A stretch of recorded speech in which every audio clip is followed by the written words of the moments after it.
Bonjour, bienvenue dans la série sur les bases de la mécanique quantique. Alors comment la théorie classique peut-elle expliquer le rayonnement du corps noir que nous avons vu? Alors à ce stade, c'est-à-dire vers la fin du 19e siècle, les physiciens ne pouvaient pas connaître le mécanisme intime qui permet l'émission du rayonnement. La structure interne de l'atome est d'ailleurs inconnue à cette époque. Toutefois, la théorie classique nous explique plusieurs choses.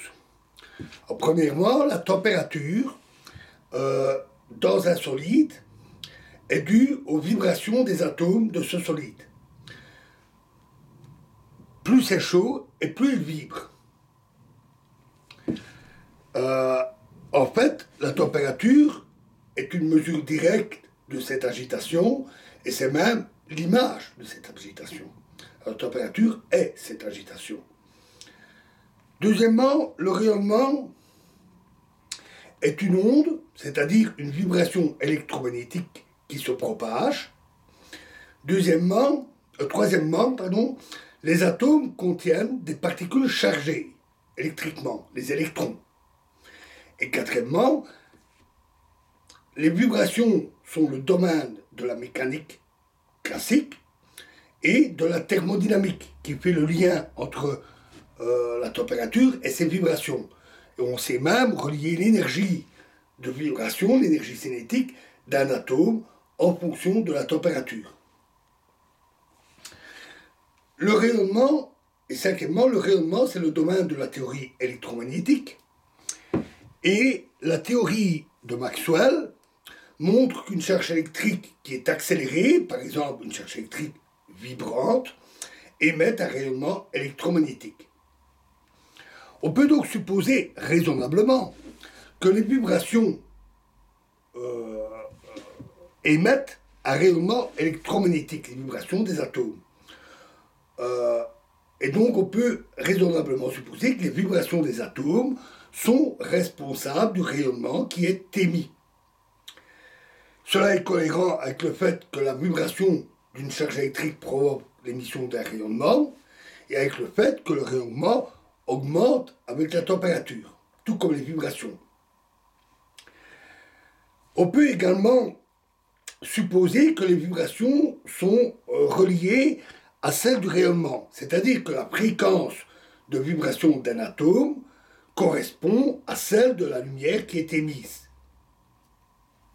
Ce sont les seules hypothèses que l'on peut faire, elles sont suffisantes et elles sont logiques. Et d'ailleurs, elles sont parfaitement correctes, même après les problèmes que nous allons voir. Que donne alors la théorie pour les courbes du corps noir? Alors, reprenons le graphique précédent. On va pas remettre toute la graduation, on a la longueur d'onde, on a l'intensité. On va tracer une seule courbe, on a le même phénomène pour toutes les courbes. On a donc une courbe comme ça pour le rayonnement du corps noir. Traçons la courbe théorique que l'on peut calculer en tiret. Et on obtient, ça colle très très bien, et là ça colle plus. Ça décolle. Donc il est donc manifeste que la théorie ne correspond pas à la réalité. Alors regardons d'abord du côté des grandes longueurs d'onde. Là, il n'y a pas de problème. La théorie colle parfaitement à l'expérience et même avec une très grande précision. Donc l'hypothèse des vibrations semble bien correcte, au moins avec les grandes longueurs d'onde. Regardons maintenant du côté des courtes longueurs d'onde. Là, c'est la catastrophe. Et le problème a d'ailleurs été appelé catastrophe ultraviolette, puisque les courtes longueurs d'onde, typiquement, c'est vers les ultraviolets.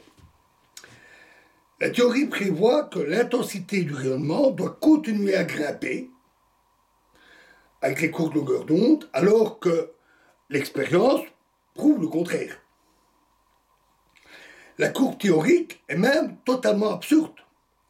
Si on regarde l'énergie totale émise, celle-ci est donnée par la surface sous la courbe. Et la théorie dit alors que la surface sous la courbe est infinie.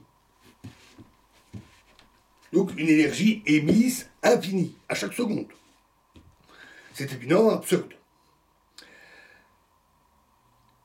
Donc, non seulement on a un problème, mais pire que cela, c'est un très gros problème. La théorie classique, pour les petites longueurs d'onde, est totalement erronée. Pourquoi cet écart? L'hypothèse des vibrations, lien entre vibration des atomes et vibration électromagnétique, serait-elle fausse? Mais si c'était le cas, alors pourquoi est-ce que ça marche très bien pour les grandes longueurs d'onde? Y aurait-il moins de vibrations des atomes aux hautes fréquences? C'est possible. Pourquoi pas? Mais il n'y a aucune raison physique apparente, rien qui semble justifier une telle idée. Et si on calcule, en comparant la courbe théorique et la courbe réelle qui plonge, les deux courbes, si on calcule l'amortissement, c'est-à-dire le facteur par lequel il faut diminuer la courbe théorique, c'est-à-dire la diminution des vibrations nécessaires pour obtenir la bonne courbe, la courbe expérimentale en fonction de la longueur d'onde, on obtient une formule bizarre, je ne vais pas écrire, qui est appelée formule de Vienne, qui est totalement inexplicable a priori quand on la regarde, et qui ne fournit aucune idée sur le mécanisme qui est responsable de cette diminution des vibrations. Alors, pour être honnête, Vienne n'a pas trouvé sa formule de cette manière. Il l'a trouvée sur base de raisonnements physiques précis, des considérations thermodynamiques et énergétiques, puisqu'on sait calculer l'énergie des atomes en fonction de leurs vibrations. La physique statistique, la thermodynamique, permet de calculer les vibrations des atomes, on peut calculer l'énergie des atomes. Et on peut supposer que l'énergie émise est liée à l'énergie des atomes. Et il a obtenu sa formule AC. Mais elle n'éclaire pas le problème qui est soulevé ici. Elle ne dit pas pourquoi la théorie électromagnétique, qui est appliquée pour calculer les émissions de rayonnement, donne un tel résultat ici.